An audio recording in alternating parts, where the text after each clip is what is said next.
Into the madness we go. If you've spent time in the headphone audiophile world, you've certainly come across electrostatic headphones and you've thought, those look pretty interesting, those look pretty cool, but they're weird, they're unfamiliar, they need their own driver. It's too much of a bother. I'll just pass and focus on other things. And that's what I've done for a long time. But, well, I finally got off the bench, I took the leap, and I've been spending a few months here diving deep into the world of Estats and kind of like to share from that beginner's perspective what I've seen and what I've heard, and also in this video do more of a deep dive review of this particular pair of ear speakers, as they call them, the L300 Limiteds. So if you're interested in electrostatics, I'm going to have a bunch of videos coming up on different headphones and drivers and whatnot, so be sure and subscribe. If you're not that interested, you might be. I'd say stick around, listen in, but I do also have some other DAC and amp and other videos coming down the pipe too, so it won't turn into the all STAX all the time channel. But for now, let's talk all about STAX. So electrostatics, right, there's our classic headphone technologies are the dynamic driver with a voice coil around a magnet and it moves a cone. Then we've got the planar dynamic, or planar magnetic headphone, right, which is a bunch of magnet arrays holding a film in between that's got a wire in it that gets charged, and we move the film and that moves the air. And then we've got electrostatics, which are basically two electrode plates with a very thin, super thin film, like a couple of microns thick polymer diaphragm held in between those. It gets a bias voltage, and then fluctuating voltage goes to the two electrode on either side, and it moves the film very quickly, and moving air producing sound. So why do people care so much about electrostatics when they're such a pain in the butt? Because they're very different. They have a very different sound signature. They're very fast. There's a lot of benefits to that incredibly lightweight membrane in between those two electrode layers. So when we talk about electrostatics, we're going to talk about STAX, right? Because it's the name brand. While there are other companies that make electrostatic headphones currently and in the past, like KOSS, KOSS. They did a production run pretty recently with Mass Drop. Hi-Fi has some very expensive ones in the Shangri-La, and then the Shangri-La Junior, and they had the Jade. I don't know if that's still in production or not. And Sennheiser has a very legendary electrostatic headphone that was at the top of its line at once. Dan Clark Audio, or Mr. Speakers, makes the Voce. There's some cool startups, ES Labs and Hive, and a handful of other ones around the world doing electrostatics. So it's a living and breathing industry, but what you're going to hear time and time again is STAX, because they have been around forever, based out of Japan. They've gone out of business. They've been recapitalized. They're back in business.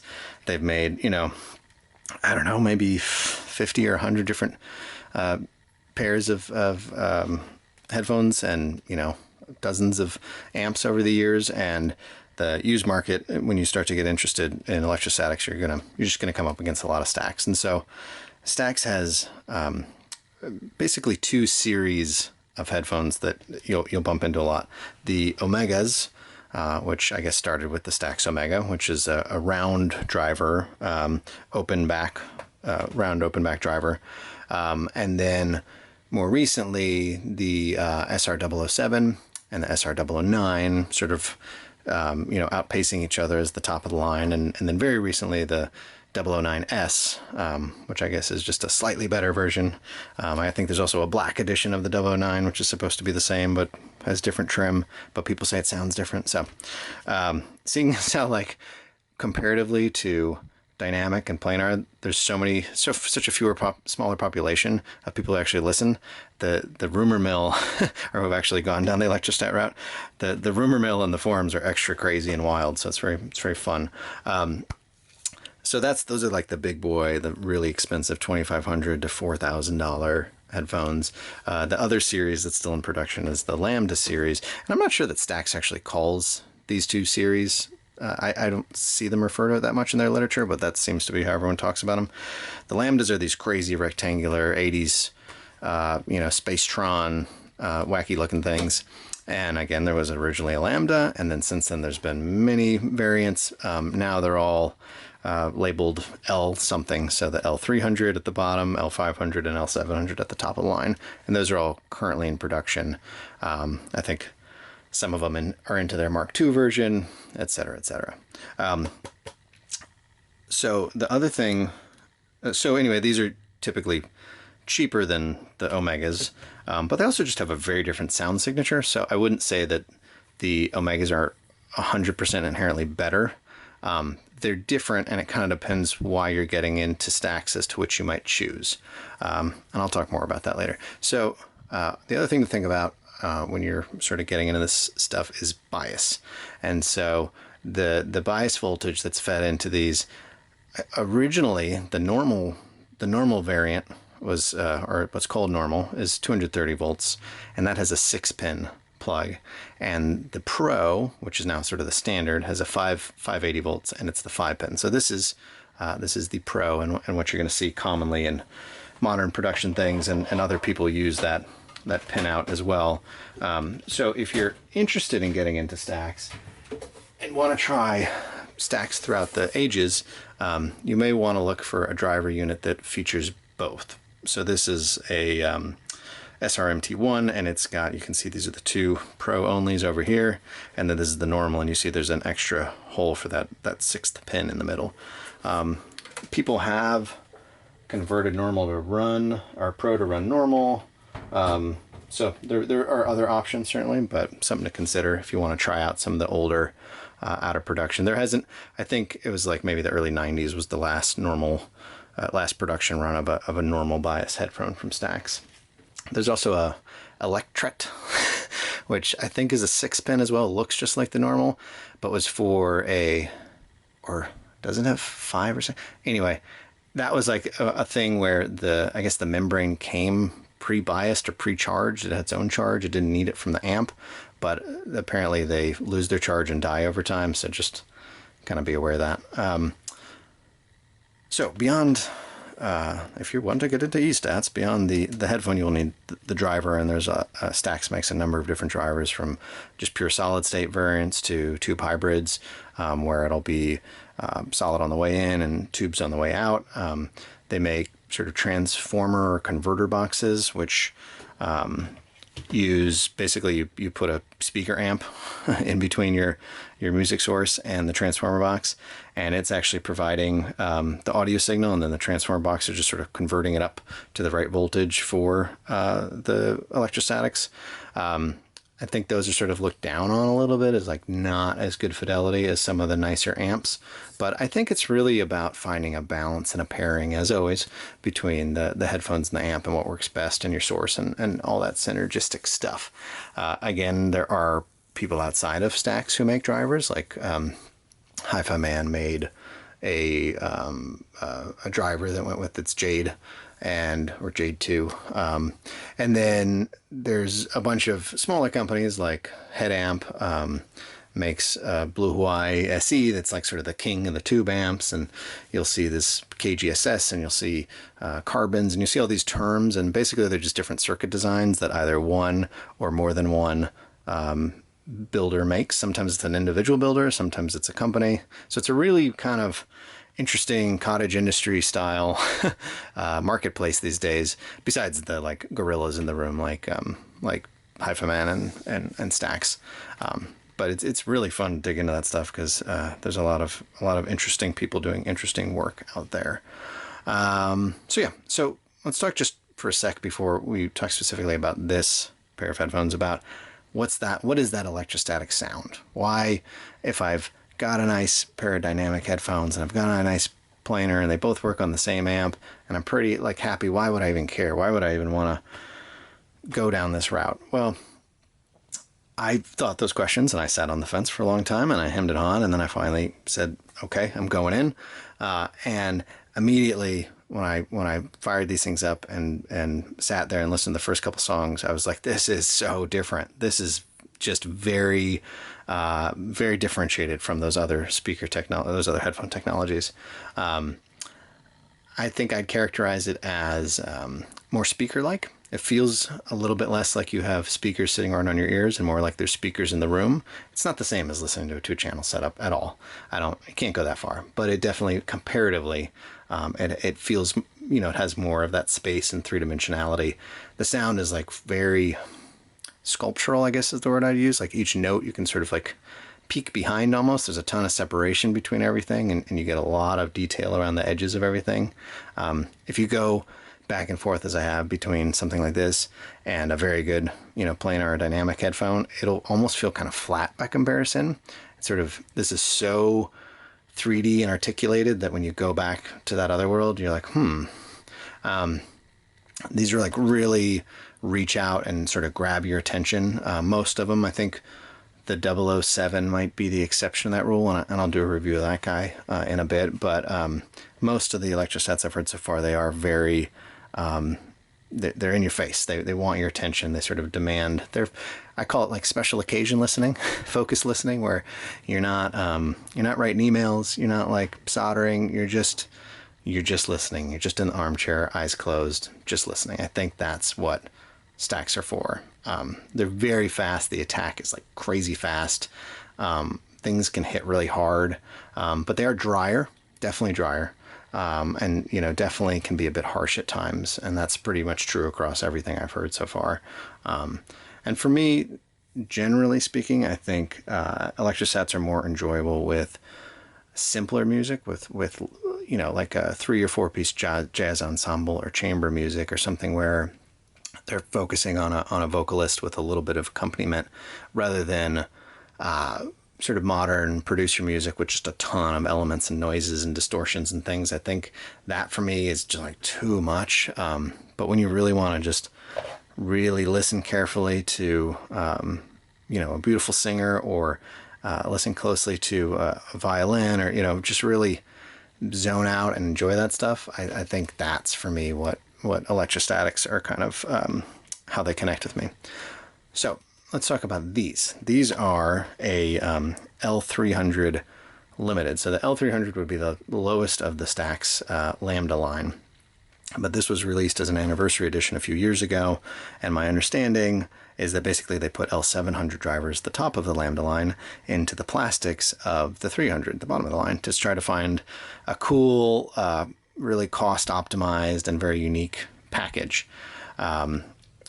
I think the tuning, I haven't gotten to back AB these things with either another pair of 300s or a pair of 700s, unfortunately, but from what I've read, the tuning on these compared to the 700 is maybe just a touch warmer.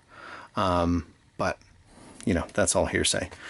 This very particular unit that I'm holding has been upgraded with L700 pads, which are quite a bit nicer and cushier, thicker, and L700 sort of armature headband thing here. And that's kind of the big compromise with the 300, is that, this is all plastic on that, and they're just super prone to break. You can get spares, and now that STAX has a dealer network in the US, that stuff's a lot less painful, I guess, than it used to be. But anyway, so this is kind of like a review of a L700, kind of like a review of an L300. I don't know what this is anymore. It's a Franken phone. But so take my comments as you will. This is a very airy headphone. It's very dry. The mids are incredibly forward. Vocals are just like jump out at you, very impactful. The imaging is amazing. It just starts in the center of your head and just expands out into the room. And you can just, the soundstage just expands out, and you can just really pinpoint anything and just zoom your mind in on, listen to that one thing. The bass is excellent. It's different. So this is the thing. I think a lot of people go like, oh, there's no bass on electrostats. Like, that's a common thing you'll read or a common complaint you'll hear. And I don't think that hasn't been true in my experience at all. It's very different though. It's not presented as this sort of boomy, weighty, rumbly thing. It's presented as everything is an electrostat. It's very tidy, very organized, very neat. And so that in some ways makes it feel less bassy. I mean, it is less bassy, right? If I put on a pair of Argons, like, they're gonna thump the crap out of my head. These are not. But to say that they don't have bass is not true.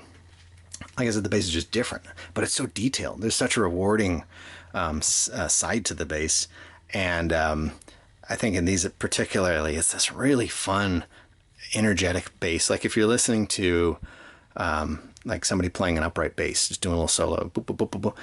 It is so rewarding because you're getting all the little raspiness of the strings, you're getting all the resonance of the bass itself, you're getting the slap. It's just really a compelling sound that's very addictive. I will say that these are lacking some weight in like the lower mids, so you don't have that heft, which is kind of my biggest. Again, it's like, I hate to say criticism, because what I think we're talking about is just all great headphones that are different at this point. It's like, what do you want in this listening moment, in this experience, right? I don't like these. For me, wouldn't be an all-arounder. And in fact, that's sort of true of my experience of electrostats universally, is they're not, I'm not replacing my, go-to daily planar listening. I consider these to be, like I said, special occasion listening, nighttime listening, focus listening. They're different, right? These have this sort of cinematic quality. It's like everything you feed into there ends up sounding like a soundtrack to a movie. It's just so, it's just pushing you forward and has that energy. I think with these, so beyond being a little lacking in the lower mids, which makes them sort of a little less soulful, like less willing to kind of rock out. Also, they can be a little harsh sometimes with like very vigorous like piano strikes, like a hammer just in a higher octave, just like, oh, that can just come through and kind of pound you in the head, because finding the right volume is really important so far in my experience with electrostats. Like, it's not this sort of linear thing that I'm used to where you turn up the volume knob and things get louder, and at some point you're like, oh, that's the right loudness for my ears. It's like you turn it up and things go from quiet to louder, but then you turn it up a little more and they just start filling out. It's not that they're just getting proportionally louder. It's just you're putting more drive in and it's just getting richer, and then it gets too loud. And so it's all about sort of finding that point where it's filled in but isn't hurting you. And that's particularly true on these. If you listen to them kind of quiet, they're super boring and dry, and you're just like, ugh, why bother? And so they won't really be background listening headphones because they can't be quiet, or they just sound, crappy. But yeah, I guess the other criticism I would level against these, which is not my experience with all electrostats so far, but they can get a little synthetic sounding at times, a little fake, like a splash cymbal, or maybe like a certain horn sounds. They just start to sound like somebody made a sample of it and put it on a keyboard and played it, which feels like maybe I'm selling that a little harshly, but it's not all the time. But sometimes those little things kind of creep out, and you're like, ugh, that's not great. I did find with these hybrid tube energizers that the right tubes can actually help a lot, alleviate that a lot. So there are tweaks, and then of course, is your DAC more sort of tight and analytical, or is it bringing a little warmth to the party? There's other factors to sort of consider when building that chain, to make the best of a headphone. They can also emphasize sort of surface noise on records, or the noise floor and tracks that have a kind of noisy room, or just a bit of extra, crap on them, because they're so articulate in the highs. Like, that's the one thing you will see universally about Estats, which I think is really true, is like, if you love treble and you love detail up there, these are going to beat other headphones. Like, that's what they do. They are so good at that. But it means they're always like seeking out stuff at that upper range to give you. And so it's like, I don't actually want this, this little bit of hum or this little bit of hiss in this track. Thanks. That's okay. If I were to compare them to something like my favorite current planar, the HP1, LSA HP1, I would say it's the difference is like the STAX are handing you the detail, and the HP1s have the detail, but you got to go ask for it. You got to go like pay attention and seek it out. Whereas the STAX are like, here's the detail.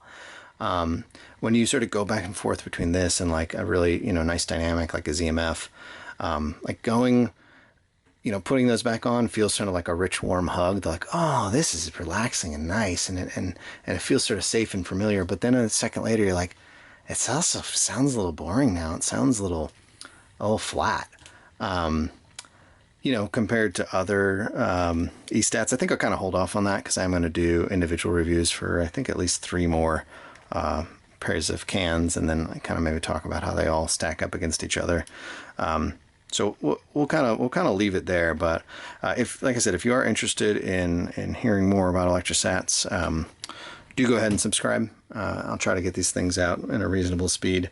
And if you're not interested in Estats, well, again, I think you should be curious. There are some cheap ways to get into it for sure and to try it, and especially in the used market. You know, there is not a huge surplus of stuff, so it's like if you get in the right price and you try it for, you know, a month and you're like, man, not for me, you can probably get out of it without, you know, losing the shirt on your back. So something to think about if you're just interested in new and different and you want to hear something that you haven't heard before. Okay, well, I'm going to end on one more criticism. It's always nice to end on a negative. Ribbon cable. Oh, these like, this is your cable. I'll never focus on it. See, the camera even hates this cable. Anyway, this is the sort of bane of the electrostatic listening experience. Is like this cable just wants to get in knots in itself, and you know, they're always a bit long because they are almost always permanently attached. Although some of the newest, like I think I don't remember if it's this 500, 700 Mark II has detachable. I think they're going that direction, but pretty much everything. I think the Dan Clarks have removable. The Dan Clark audio ones has a really interesting cable story, but everyone else is this frickin' ribbon cable that is just so unenjoyable. And yeah, and the build is like, the STAX stuff is like, in the Lambda series is like very, very, very plasticky. So the thing, you know, those are the complaints you'll read out there. They're pretty established. I live with them fine. These things are light. They're super light. So that's kind of nice as well. And then you look insane wearing them. So that's a benefit. You know, somebody comes into the room where you're wearing them and it's hard for them not to snicker. And I get it. All right. So let's end it there. Like I said, subscribe, stay tuned, more to come. Until then, this is Signcraft, signing out.